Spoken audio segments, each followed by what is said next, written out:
J'ai pas les codes. J'ai pas le bon profil. Je suis pas grosse, je suis pas fine. Je suis pas tout à fait en colère, je suis pas héritière. Je suis pas parisienne, je suis pas intello, je suis pas populaire. Je fais pas de scandale à la télé, pas de caprice dans les journaux, pas de mystère sur Instagram. Je suis pas rescapée direct d'une guerre, d'un génocide ou d'un drame personnel, et de toute façon, si c'était le cas, je vous le dirais pas. Je m'appelle Laureline Kunz, et non pas Laure Elvire Spunz, Ludivine Kurz ou Marilyn Crunch. Laureline Kunz, femme, blanche, urbaine, bobo, intermittente, CSP moyenne. Provinciale, sexuellement satisfaite. Engagée premier degré, solide et mère de famille. Tu crois vraiment qu'il peut y avoir des rôles intéressants sur scène et dans la vie avec ça, à part ceux que tu t'écris? Quoi? Ah, j'ai qu'à faire un spectacle personnel, intime, autobiographique, sensible sur des questionnements drôles et profonds liés à la place de la femme, à la redisposition des rapports amoureux, professionnels ou d'amitié dans la société post-MeToo et faire ma révolution romantique?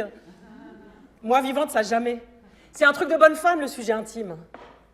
Moi, je suis un bonhomme à l'intérieur. Moi, je veux pas seulement jouer avec Brando, Nicholson, Pacino, De Niro. Moi, je veux être Brando, Nicholson, Pacino, De Niro. Je veux être à la table des hommes avec Gabin et Ventura. Je veux des... Are you talking to me? Ou des tas de beaux yeux, tu sais. Ou des on bandera quand on a envie de bander. Je suis un bonhomme, moi, à l'intérieur. D'ailleurs, mon mari me dit toujours, tu vois, Laureline, dans notre couple, moi, je suis l'homme moderne. Et toi, t'es l'homme macho.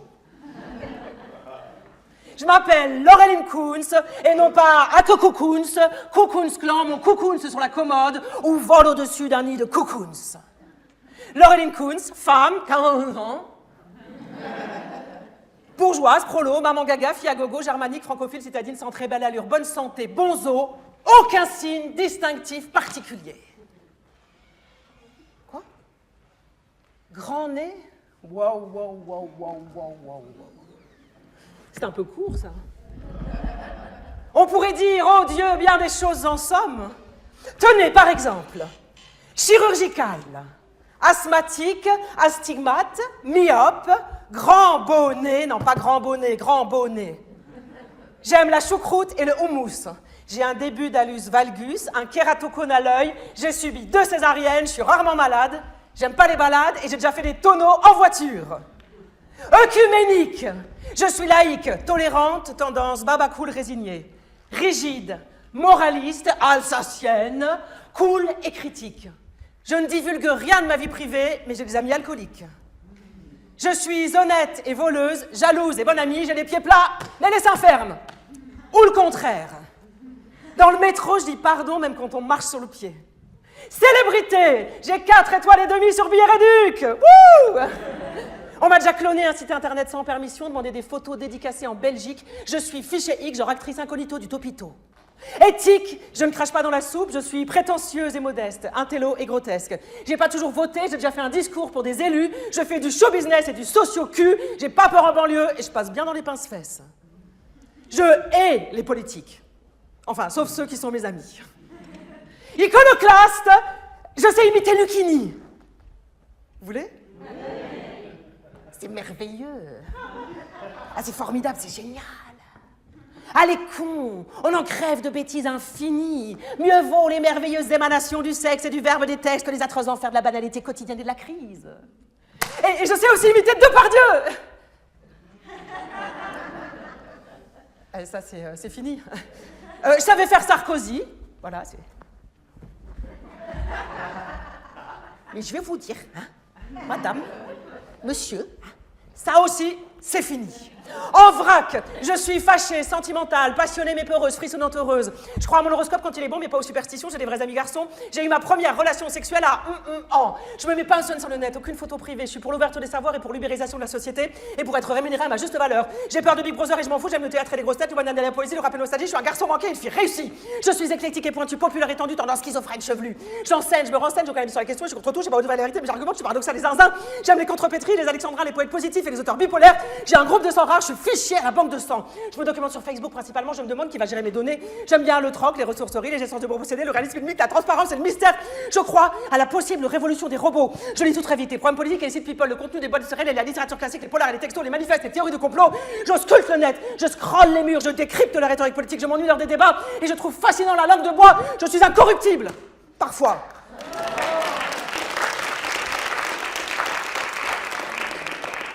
Je vais voir des films en fonction du nombre d'étoiles et de l'orientation politique d'un journal. Ensuite, je lis les critiques après avoir vu le film, c'est sur accord avec mon journal. Je crois tout savoir, mais je ne sais rien. Je suis orienté par mon groupe de pensée. Je hais les manichéens. Je sais pas comment se sentir la bien-pensant. Je comprends tout, je tolère rien. Je suis engagé, mais ouverte. Nihiliste, dadaïsme et romantique. Je suis sur Twitter, X, ça me fatigue. Génération Y est en doute. A, B, C, D, E, F, G. Catalogué, équilibriste de la langue, jongleuse de mots, catcheuse vocale. Ça, c'est un peu comme catégorie kermesse, cirque, bal ou fête à neuneu. J'aime trop les mots. Tous les mots qui restent à tête, dans la bouche, les mots courts, les mots coquins, les mots d'argot, les mots bleus, les mots américains. Je suis rapide, ça vite, réponds trop, je parle dans le vide, j'y en biais.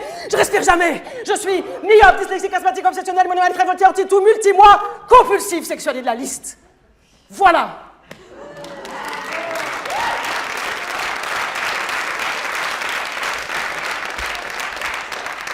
Voilà ce que vous m'auriez dit si vous aviez de l'intuition et du feeling, du sentiment et de l'esprit.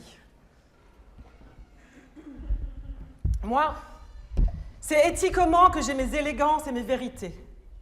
Ce que vous voyez là, comme le nez au milieu de la figure, n'est que sur moi superficielle et vaine conjecture.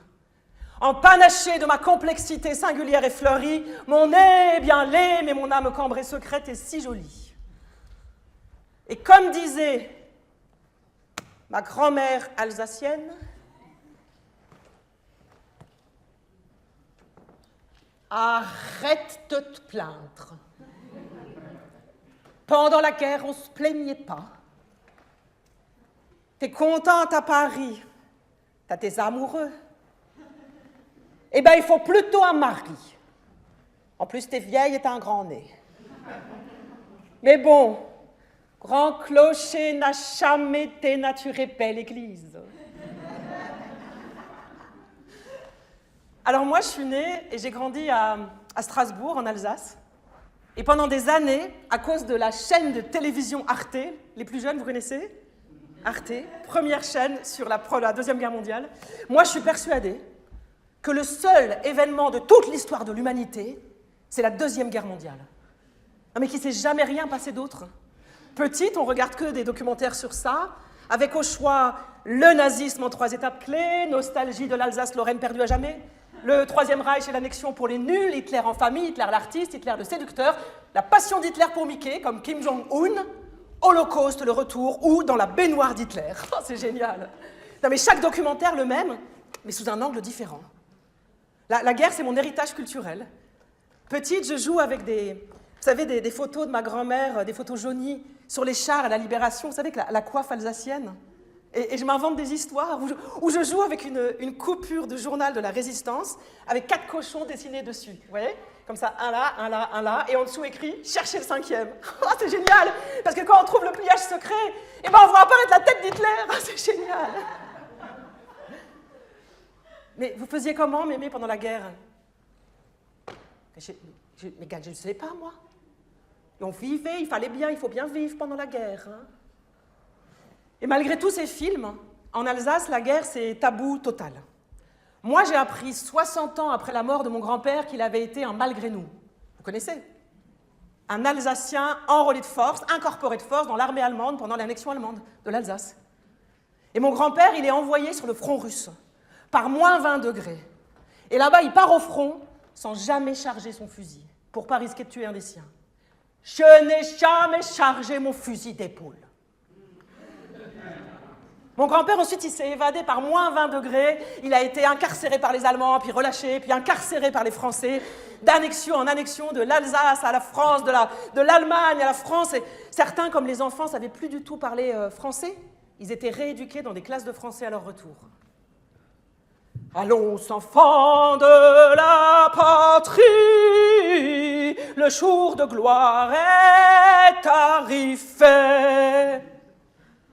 Et de son côté, ma grand-mère, elle est issue d'une fratrie de 11 frères et sœurs, dont 9 sœurs, plus jolies les unes que les autres, quand les nazis ont décidé de faire leur QG dans le restaurant charcuterie familiale. On n'a jamais rien su, hein. Enfin, si. J'ai appris il y a quelque temps dans un livre sur la région que le restaurant boucherie-charcuterie familiale de mon arrière-grand-père était un point de rendez-vous si on voulait s'évader. Hein, si vous voulez vous évader, allez au restaurant charcuterie sur la Dolleur et demandez Gustave. Il vous indiquera la marche à suivre pour vous évader par la salle à manger. Le code est dans la choucroute. C'est génial parce qu'en fait, ils étaient engagés. En fait, ils sauvaient des vies. En fait, l'engagement, c'est pas forcément un drapeau qu'on agite, mais c'est génial, génial. Hein. Tout est génial avec elle. Hein.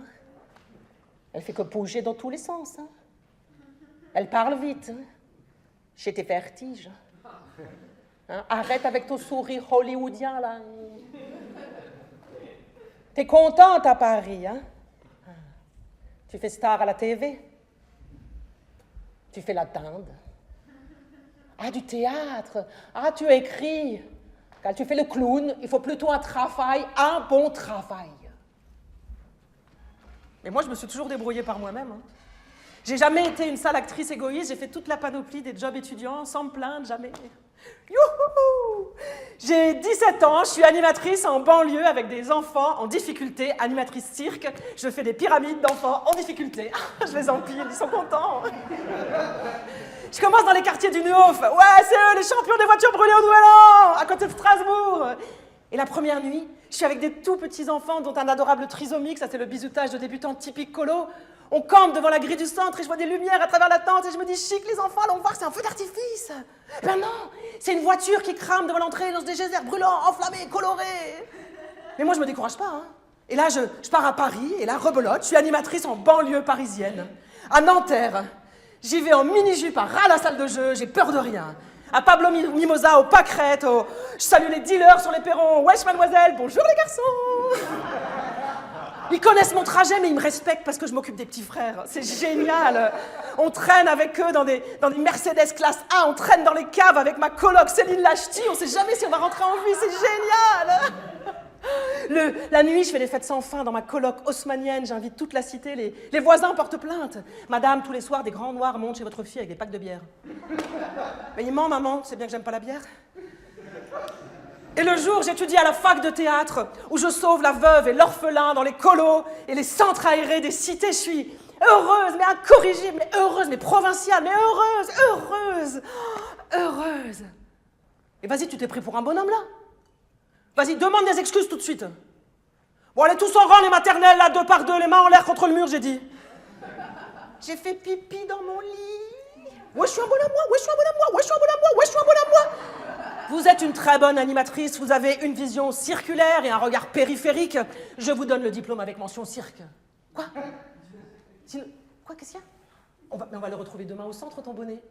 Quoi? Sinon ton papa, il va te taper avec les câbles dénudés. Il est où le bonnet? Voilà, le respect est la pierre triangulaire du cercle du bien-être de l'enfant. Il faut toujours lui parler comme à une grande personne. Vas-y, respecte-toi là! Mais respecte-toi là! Je suis pas une salope! Ma maladie, c'est l'épilepsie. Si Dieu le veut, je serai footballeur, Inch'Allah! Comment je suis été débarqué au pays? On veut pas travailler, l'école c'est pourri, ça fait chier, les professeurs aussi. Mauvais enfant de la patrie, à peine 12 ans, avec des conneries. Délinquant, je n'ai pas morbion. C'est votre déraisonnabilité qui va être bien poétisée jusque dans le fond de vos cités. Les garrons de meurtrières qui viennent troubler la fête quand les censeurs pointent leur tête. Oh larmes, les morpions, pom, à bas les vocations. Répression, dépression, on tourne en rond dans vos maisons.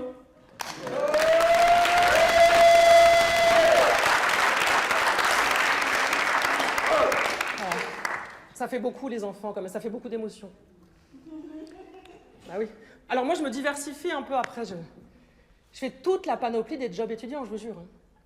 Et surtout, figuration ou petit rôle au cinéma, spécialité détenue de camp de concentration. Non, mais j'étais encore plus fine à l'époque. à mes débuts, en loge au point-virgule, comme humoriste, championne de France de slam, pas aussi drôle que les autres, mais qui dit des choses. Je raconte ça à Alex Lutz. Vous connaissez Alex Lutz? Ouais, Lutz, Kunz, Lutz, Kunz, Lutz, Kunz, Lutz, Kunz. Vous avez le truc maintenant? Je lui dis, oh, c'est dingue. Parce que moi, avec mon physique maigre et blanche, je joue tout le temps les détenus dans les camps de concentration. Vous savez ce qu'il me dit? Oh, c'est dingue. Parce que moi, avec mon physique petit et blond, eh ben, je joue tout le temps les nazis. C'est génial. On en rira beaucoup, beaucoup, beaucoup. Et sa carrière va exploser très vite. La mienne un peu moins. Moralité, en termes de carrière d'acteur aussi, le nazi rapporte plus que le déporté. Ou que le malgré nous. Mais bon, comme dirait mon père présent ce soir, avec sa philosophie chinoise,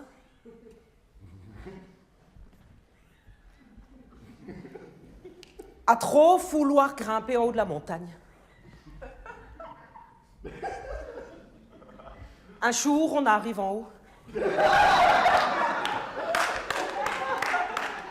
Et on se rend compte que de l'autre côté, il n'y a rien.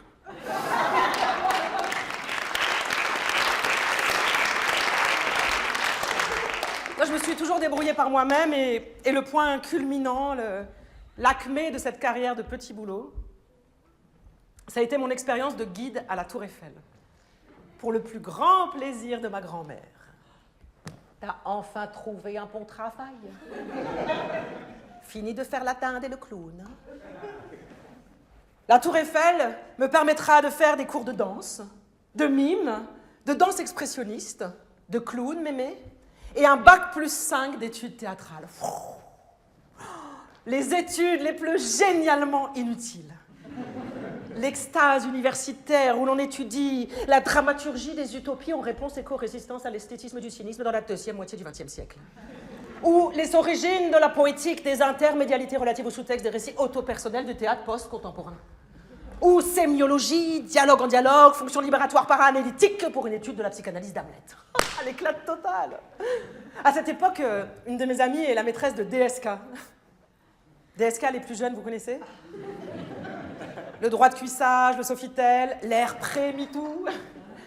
Elle me dit comme ça, elle est très belle, hein, très spirituelle comme ça, elle me dit, oh, j'étais dans sa garçonnière la dernière fois, DSK derrière, je voyais ta tour Eiffel à travers la baie vitrée, tes petits ascenseurs, et je me disais, ça y est, on a réussi, ça c'est Paris. Je trouve ça génial. Ouais, tout m'impressionne, je crois. Je suis tellement provinciale. La tour Eiffel, ce sera aussi mon premier texte, celui pour lequel le gros producteur s'engagera. L'ascenseur social de Mémé était un leurre et les seuls ascenseurs que je prends à ce moment-là sont ceux de la Tour Eiffel. Vous savez, les petits en verre qui montent du 2e au 3e étage, monter, descendre, monter, descendre, monter, descendre, monter, descendre, monter, descendre, monter, descendre. Capacité d'accueil, 22 personnes, 15 c'est mieux si on veut respirer. Une dizaine de boutons, dont 4 à actionner régulièrement. Montée, ouverture, fermeture, descente. Une trotte en haut, une trotte en bas, une trotte en haut, une trotte en bas, une trotte en haut, une trotte en bas, une trotte en haut, une trotte en bas. Ce qui, pour 1 heure à ce poste, fait une moyenne de trentaine de montées et descentes. S'il n'y a pas de panne. Le vent d'altitude, l'air froid qui s'engouffre d'un coup, ou l'effet de serre sous le soleil. 7 millions de visiteurs par an, 324 mètres, 312 sans les antennes, 15 suicides, des milliers d'évanouissements, de malaises, d'angoissés, du vomi en cascade, des centaines d'enfants perdus, égarés, oubliés, des petits en laisse, des pervers sexuels qui mitraillent de leurs caméras les culottes des filles en mini, des hordes de pickpockets à l'affût, des euros, des dollars, des dinars disséminés, des blagues vendeurs à la sauvette qui s'enfuient en courant chaque heure, un business de... Ah pardon pour l'accent parce qu'à l'époque... Ok, je continue. Des Russes à la vodka perdus, vers brisés sur le dos. Des Américains enchantés, épatés, émerveillés. Des Japonais au poisson séché, gnac-gnac, sushi frais, très bon. Des saveurs mélangées, odeurs humides, sueur, pellicule, cheveux graisseux, haleine fétide et les antennes de la tour qui font perdre la tête et déchargent les batteries en 1 heure. Le bruit incessant de la machinerie des ascenseurs, le flux et le reflux du bétail humain, des bagarres, des claques, des empoignades en langage international, gnaf, gnaf, box, box, ouf, kick, des litres de larmes, un nombre considérable d'oreilles bouchées, du vent, du froid, de la pluie, des intempéries, du brouillard qui fait qu'on voit plus ses mains dans le vide, des gens pressés par leur guide. Plus que 2 minutes de visite, faites vos photos, achetez vos souvenirs, ensuite c'est tour de la ville en bus, Notre-Dame, le Louvre, pause à Saint-Michel et dîner à la Concorde. merde. Et la tour Eiffel qui tangue. Sur 10 mètres, de droite à gauche, de gauche à droite, de droite à gauche, mal de terre, vertige, adrénaline, l'aspiration constante. Oh. Et un Français qui s'écrie, mais putain de bordel de merde. Merde, moi, enfin moi, on devrait être prioritaire dans la queue. Je suis français, moi, madame. Merde. Été 2003. Je travaille. La canicule, la première canicule, vous vous rappelez, les plus vieux? Elle est gravée en moi à jamais. Le directeur me crie à travers la foule. 44 degrés au Champ de Mars, on ne peut pas fermer. Le taux de fréquentation est incroyable, mademoiselle. Pensez au pourcentage. Le soleil tape à travers les vitres, j'ai chaud. Les touristes arrivent en hurlant et en se faisant des signes. Chaque groupe veut entrer en rang serré. Ils bloquent les portes, je me lance. Le prochain ascenseur en face dans 2 minutes. Ils crient. On a chaud, on a chaud, on a chaud, on veut monter. Ben moi aussi. 2 Allemands polysortes. Merci, thank you, dankeschön, auf Wiedersehen. Je monte, la tête collée à la vitre. Non, pas ça, non, s'il vous plaît, non. Un énorme monsieur lève son bras et colle son aisselle juste au-dessus de ma tête. Il sent, il sue, il goûte, ses poils dégoulinent sur mon visage. Je me fais toute petite, regarde, désolée. Coucou. Il me regarde, tout rouge, tout moite, tout dégueulasse. Moi, j'ai envie de crier, mais casse-toi, sale monsieur, tu pues! 1 minute 30 plus tard, nous sommes en ouf, je ne l'insulte pas, je reste poli. Merci, monsieur, bonne visite, auf Wiedersehen! Bousculade à la descente, les touristes sont pressés de repartir, ils connaissent le truc. Maintenant, un premier me pousse, un deuxième me cogne, un troisième me colle avec son sac à dos. Le manège reprend. Le prochain ascenseur en face dans 2 minutes. J'avais pas remarqué, vous savez, la dame américaine. Et son regard, justement, à l'américaine. Look, honey, if you don't work at school, tu feras le même travail horrible que la dame tout fatiguée. Merci beaucoup, bon courage. Ils sortent, d'autres rentrent, l'ascenseur gémit, va nous lâcher, je remonte, je redescends, je remonte, je redescends, je remonte, je redescends. Je brave courageusement l'interdiction de lire et tente mon index sur le bouton de tenir mon bouquin de Bukowski. Oh là là. Ah, et je ris pendant cette montée enfin du calme. Et je croise son regard. Un bel anglais, grand, fin, boucle blonde, cils blonds. Il lit derrière moi, tout contre mon épaule, tout blond, froid et chaud à la fois. Lui, au moins, il sent bon. Je ne le regarde pas comme si de rien n'était.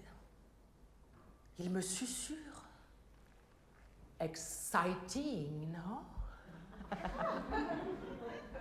Je souris, son haleine à lui est sucrée. Nous poursuivons le voyage collé comme pour 30 secondes d'éternité en sursis.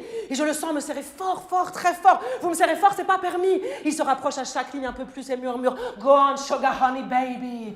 Read, lis, ne t'occupe pas de moi, mais c'est interdit. Don't worry, nous ne faisons rien de mal. Qui êtes-vous? Celui dont tu as toujours rêvé, French Sherry. Oh, tu sens comme c'est mort, je perds mon emploi, je perds le travail, je perds tout, je perds pied. Lâche-toi pour de vrai, tu verras. L'ascenseur du plaisir monte, monte, monte. Ah! Bukowski veut se joindre à nous, il se marre, il veut sortir du livre. Quoi? À 3, c'est mieux, à 10, c'est mieux. Laisse-nous tranquille, vieux cochon. L'anglais, boucle blonde, peau blonde, cils blonds, me dénoue ma cravate et s'en sert pour nous lier tous les deux. Je suis nue dans l'ascenseur de la Tour Eiffel et je me laisse faire. Qu'est-ce qui m'arrive? Personne ne s'occupe de nous. Maintenant, mes reins écrasent son ventre. Il murmure excitant, exciting. Are you afraid? J'ai pas peur. Non, j'ai pas peur. Je vais venir. J'ai pas peur. Pourquoi j'ai peur? Je tellement entendu ce mot. J'ai pas peur. Non. Oh, il se raidit d'un coup avant l'arrivée. Je cambre les reins à mort. J'ai envie de me retourner là maintenant tout de suite. Je me retourne. Je me cogne. Je lèche la sueur avec ma langue. Il me maintient avec ses mains fines mais drôlement fortes. Il me défie. Give it to me, baby. Je n'insiste plus rien. Il me prend. Je me rends. Je crie. Je crie. Ah!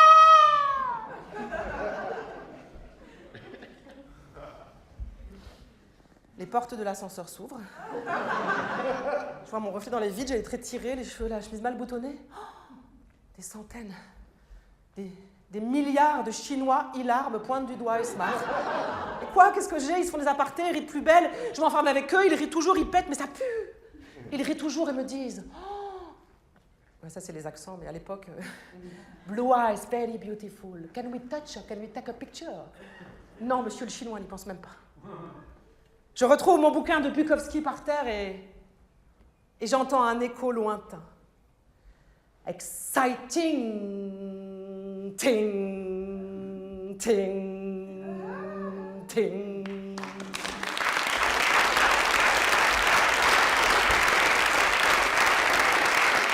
Voilà.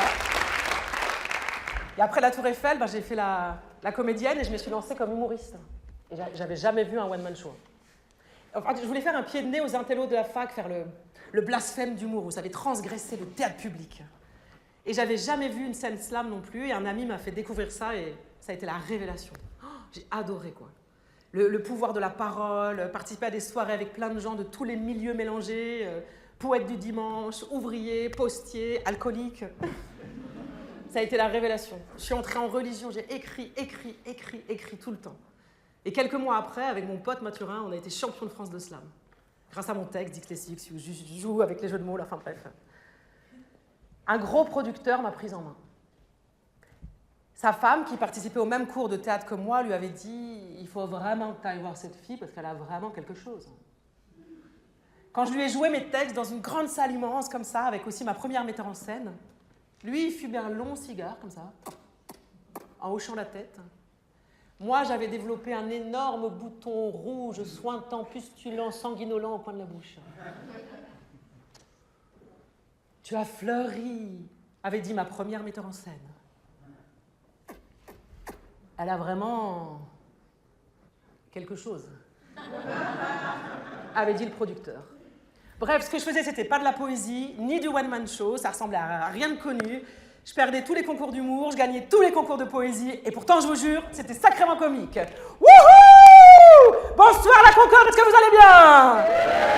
Ouais! Quand j'avais 25 ans, mon premier producteur me disait « Il faut que tu changes ton nom, c'est trop compliqué. Tiens, change pour la Lorelai! Wouhou! La Lorelai! » Il me disait aussi « Tu comprends Laureline? J'ai mis 100 000 € sur toi.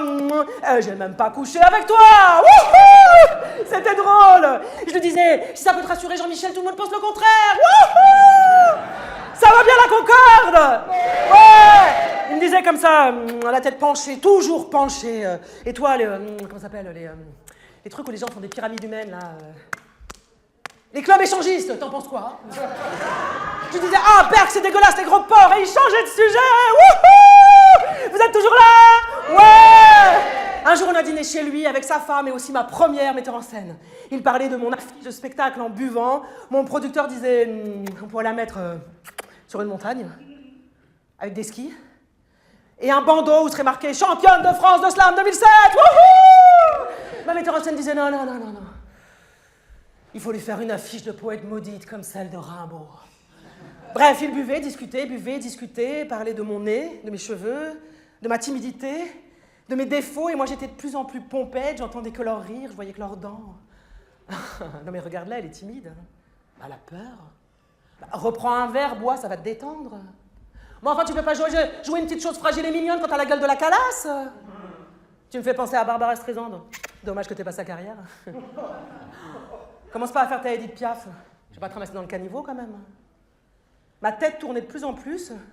J'entendais que leur rire, je voyais que leurs dents. Mon producteur a dit « Tu peux aller t'allonger si tu veux. » Sa femme, genre grande dominatrice SM, sexy, à la voix rauque, m'a accompagnée dans la petite chambre tout en haut de leur loft. Elle était en latex, enfin je crois, je sais plus. Elle riait. Repose-toi. Hein? Fais dodo, n'aie pas peur. Je me suis écroulée, tout habillée sur le lit, j'entendais encore leur rire, je voyais leurs dents. Et puis d'un coup, je me suis réveillée en sueur et je me suis enfuie. Il m'est rien arrivé, je me suis même pas fait violer. Enfin, pas cette fois, je crois. Enfin, je pense pas. Bref, c'est ce producteur qui a lancé ma carrière. Ensuite, il m'a envoyé au point virgule, avec la suite de mes poèmes noirs, et ensuite au Festival d'Avignon. Vous connaissez le Festival d'Avignon? Ouais, la plus grande foire à la saucisse théâtrale connue à ce jour. Certains détestent ça, mais moi j'ai adoré, vous savez, tracter dans la canicule en femme sandwich, parler aux gens. Et aussi, vous savez qu'on me parle comme on parle seulement aux vraies actrices. Vous gagnez votre vie avec ça? Vous êtes vraiment dyslexique? Vous connaissez qui? Les gentils de Jamel en vrai, et Forestier, elle est drôle en vrai, vous connaissez Depardieu, Straki Bois, Lucchini, vous le connaissez? Non mais vous devriez aller le voir, non mais franchement je vous le conseille, c'est dingue que vous ne soyez pas plus connu. Comment vous faites pour apprendre tout ce texte par cœur? Ça doit être dur, hein. Vous avez joué dans quel film? Connais pas, et sinon on connaît pas. De quoi ça parle au spectacle? C'est dur à expliquer, de quoi ça parle de secte? Et ben voilà! C'est pas toujours les meilleurs qui sont les plus connus, hein. Vous avez trop d'énergie, même grosse, vous serez génial. Surtout vous touchez pas à votre nez. C'est qui votre actrice préférée? Meryl Streep, elle est sympa, Meryl Streep en vrai. Plus tard, quand j'ai rencontré mon futur mari, mon producteur a fait une équation simple. T'as quelqu'un maintenant? t'es entre de bonnes mains, il a une bouche sensuelle, il doit bien faire l'amour. Et paf, il a arrêté de me produire. Je vous jure, hein, du jour au lendemain, je suis passée de Mac à Mac. Encore après, quand quelqu'un me demandait, mais ça va, toi, Laureline, tu joues en ce moment? Une femme productrice a répondu à ma place. Ah non, mais tu sais pas, elle est avec un richissime banquier libanais maintenant. Comme si j'avais mis un terme à ma carrière. Comme si je vivais dans un harem, heureuse et recluse. Comme j'avais mis un terme à ma carrière depuis mon mari, qui d'ailleurs de richissime banquier libanais, n'a que le mot libanais qui soit vrai. Ah, moi, je vais vous dire, hein, moi, je mène une vie normale avec mon mari. Hein. Yoga, brunch, barbecue, tri-DDG, engueulade, sauce tomate, sexe, puss, verveine, psychothérapie, comme tout le monde. Hein. Quand il sort, je me fais une soirée Champions League pizza.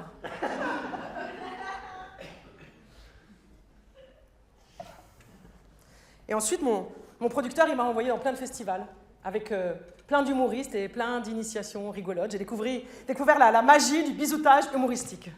Chaque fois, vous savez, j'ai l'impression d'être Dory, ou un poisson rouge, vous savez, qui perd la mémoire, puis se souvient. Perd la mémoire, puis se souvient. Et chaque fois, j'oublie que dans mon milieu, l'actrice est une enfant, que les rapports de séduction sont biaisés, et que la sexualité est partout, et la réalité me rattrape. Alors j'ai fait une liste pour me souvenir de tout ce qu'on m'a dit avec mélancolie. Ça se voit que tu baisses bien, toi, t'as une bonne sexualité. Ben, on fait comment pour la prochaine prise? Je sais pas, je te prends, je te retourne sur la table. Hein? Viens chez moi ce soir, ma femme sera pas là, moi je vais te produire, tu vas voir, je vais bien te produire. Bah quoi, tu veux pas réussir? Et puis il y a eu la version cinéma d'auteur. Il est plus facile de dire non quand on n'est pas séduit par la personne qui propose. Je préférerais que tu changes d'avis sans que j'aie à résister à la tentation, car je ne peux préjuger de mes forces. Bah, c'est la même chose, mais mieux dit, quoi, en fait. Et puis un jour, il y a eu l'inverse. Un metteur en scène qui m'a hurlé avec intensité en répétition, mais putain de bordel de merde!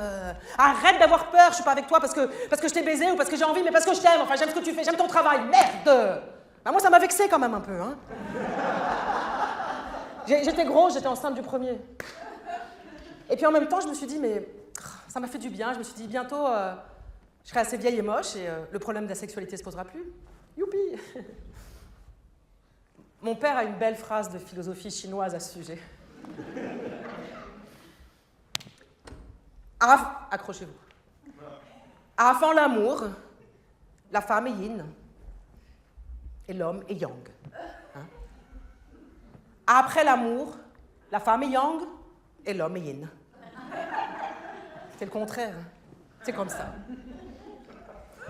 Bon, heureusement, moi, j'ai mon mari. Quand je lui dis tu m'aimeras encore quand je serai vieille et moche, vous savez ce qu'il me dit? Mais tu es déjà vieille et moche. Non, mais j'ai de la chance parce que c'est un vrai tombeur de mamie. Ah non, mais je vous jure, hein, il adore ça.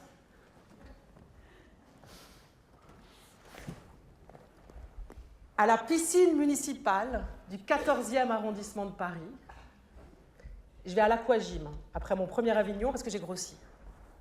Je porte les marques de mes lunettes, un bonnet moule-tête et un maillot de bain beige-rose qui pendouille.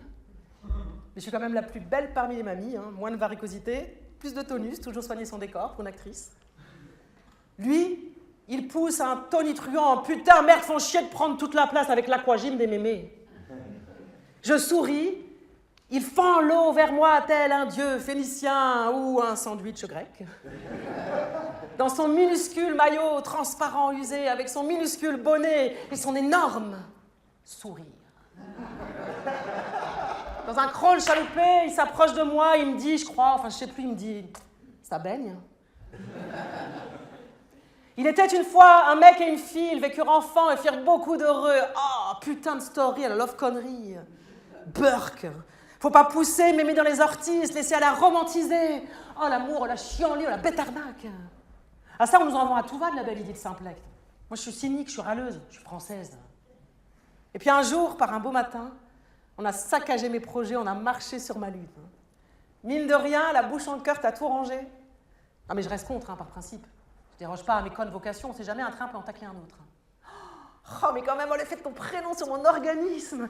Tu m'as coupé le verbe sous le pied, la tête dans le cul, les pieds dans les nuages. Moi, je faisais pas de plan sur la moquette. Et aujourd'hui, je dis, oh, regarde, et s'il n'y avait pas de nuages, il ferait beau.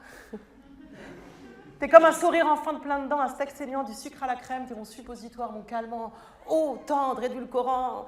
Maintenant, chaque fois que je te vois, je pense à des marrons glacés, au ski en été, au pouvoir des bras, à la Méditerranée. Mystère et boule de gomme, cet homme. Il n'y a plus d'impasse sur mon sexe, ma dyslexie s'est amourachée de ta boulimie. T'es mon con, mon cubain, mon gris-gris. Plus de chichi, plus de rébellion. Allez, filons à Las Vegas, chérie. Filons. Voilà, c'est mon futur mari, le Libanais. Avec toute son histoire de guerre à lui qui me permettra de nourrir mon désir d'engagement et ma très grande culpabilité. Alors on vit l'amour fou, gna, gna, gna, gna, la passion, l'engagement, le mariage, gna, gna, gna, gna. J'accepte de marier à 8 mois de grossesse pour que notre fils ait la double nationalité, la passion, l'engagement, gna, gna, gna, gna, le mariage. Et moi, j'ai jamais rêvé de ça, moi. Moi, je crois qu'au divorce, vous savez, tout le monde est multi-divorcé dans ma famille, polyamoureux, post-famille recomposée. Au 5e reconcubinage chacun. Non, mais le mariage est tellement ringard. Moi, je voudrais vivre, écrire et mourir seul dans une chambre de bonne à moi jusqu'au restant de mes jours. Pardon, chérie? Mais t'es vraiment une sale actrice égoïste. C'est comme l'histoire du raccoon quand on est allé faire du camping au Canada. Là, j'ai vu ta vraie nature. Tu as montré ta vraie nature. Tu es un monstre comme toutes les artistes, comme tous les putains d'actrices. Oui, parce qu'une fois, on a fait du glamping au Canada. Alors, le glamping, c'est comme du camping, mais en plus glamour. L'idée, c'est de payer très très cher pour vivre dans des conditions très rustiques, dans un chalet, dans les bois, avec des lampes à gaz et des toilettes sèches. Loin, loin, très loin dans la forêt. Ah, c'est génial. Hein. Tu peux faire de la randonnée ou du kayak. L'horreur, quoi. Enfin, pas pour mon mari qui nourrit une passion pour les randonnées à vélo, les ascensions des sommets ou la méditation en marchant. Mais si vous croyez que nous, en Alsace, on a attendu la révolution romantique pour aller au sauna à poil comme les Allemands et mettre des Birkenstock chaussettes, nous, vous croyez qu'on a attendu? Nous, on est écolo depuis l'heure, depuis avant. Bref, oui, c'est beau. Oui, c'est beau, là. Les montagnes divines, le silence mat, les putains de moustiques qui ne piquent que moi. Quoi? Je te le pardonnerai jamais. Quand on est allé jeter nos poubelles au stand de tri du parc naturel, ah, là, j'ai vu ta vraie nature. Tu es un monstre, comme tous les artistes, comme tous les putains d'actrices. Pardon, mais j'ai eu peur. Je n'avais pas de lampe frontale, mais toi, oui. Je sais. Il faisait nuit noire dans le camping sauvage. Et tu t'es enfui comme une lâche quand on a vu les yeux jaunes nous scruter en haut du séquoia géant. Pardon, mais j'ai eu peur. Tu t'es enfui. Mais j'ai eu peur, mais c'était un raccoon, un petit raton laveur, chérie. Mais on ne savait pas. Ça pouvait être un ours. Pardon, mais j'ai eu peur. Tu es un monstre. T'aurais vendu ta mère pendant la guerre. Et si j'étais née en 17 à Leidenstadt? Qu'aurais-je fait en 39-45? Hein? Et vous? Je suis pas un héros, moi. Je suis qu'une actrice. Voilà, parce que j'ai choisi comme mari un Libanais. Avec un arabe post-traumatique, cyclotimique qui a vécu la guerre. Moi, je me suis dit que j'aurais plus jamais peur de rien. Ah, j'ai dit bienvenue à la vie avec intensité. Les hauts, très hauts, les bas, très bas. Ah, mais tu peux pas lutter avec quelqu'un qui a vécu la guerre si t'es pas rescapé toi-même d'une guerre. Hein. Il a toujours raison, en fait. Hein. Ah non, mais ça lui donne un crédit fou, ce qu'il a enduré. Hein. Ça fait de lui un mec bien. La guerre, c'est son totem d'immunité. Hein. Moi, à chaque fois que j'essaye de me séparer, paf, son pays se fait bombarder, c'est reparti pour 10 ans. Non, mais tu peux pas lutter. Tu vois, je sais pas, il parle fort, marche en faisant du bruit, téléphone en criant, claque les portes. Ah, je ressens quand on claque les portes. Tu vois, il oblige nos enfants à finir leurs assiettes. Il surjoue le bon père méditerranéen, bon, fort et autoritaire à la fois. Je sais pas, moi, il s'insurge quand je suis calme. Tu m'énerves avec ton calme, là, passif-agressif. Il supporte pas mes affaires de création, il veut tout le temps bouger, faire des activités. Son bordel de création, quand est-ce qu'elle va le danger? Oh, c'est en attendant Godot, cette affaire. Hein? Et ça fait 16 ans qu'on l'attend, Godot, ça fait 16 ans que j'attends qu'elle range. Il a aussi, vous savez, un humour noir de dingue, comme tous ceux qui ont vécu des trucs atroces, quoi. Il peut parler de la mort avec esprit, quand il y a des bombardements au Liban, avec son frère sur le groupe WhatsApp familial, ils se disent « Bonne journée !» Tu peux pas lutter, quoi. Et puis il se fout tout le temps de ma gueule, il me taquine tout le temps. Quand je mets des spartiates comme ça, Il m'appelle Russell Crowe, le gladiateur, à cause de mes mollets alsaciens. Non, tu peux pas lutter, tu peux pas. Mon beau-frère m'avait mis en garde à notre mariage, il m'avait dit « Il te taquinera toujours, mais il sera toujours là pour toi. » Putain, il est toujours là. Non, mais tu peux pas lutter, quoi, parce que, vous savez, une de ces anecdotes mignonnes, vous savez, hein, c'est l'histoire de son oncle, hein, qui lui prêtait une kalachnikov déchargée pour s'endormir quand il avait peur pendant la guerre la nuit. Ah, il est trop mimi, non? Hein, il dormait avec une kalash de douchnikov. Qu'est-ce que vous voulez que je raconte? Qu'est-ce qui me reste à moi? Quoi? Ah ben oui, voilà, j'ai qu'à raconter mes accouchements, la première fois où j'ai failli mourir en couche lors de ma première césarienne en urgence dans un hôpital public français qui pratique le tiers payant. Ou la deuxième fois, comment j'ai été merveilleusement accompagnée lors de ma deuxième césarienne dans un hôpital public français qui pratique le tiers payant. Bonjour, je suis Georges, votre sage-femme. Je viens vérifier si la succion du bébé au sein se passe bien lors de la tétée. Non mais depuis, pour déculpabiliser d'avoir eu de la chance, eh ben, le Liban, c'est devenu mon deuxième pays. Un pays qui a la même taille que l'Alsace, en fait. Mais oui, c'est ça, c'est pareil, en fait. C'est aussi un petit...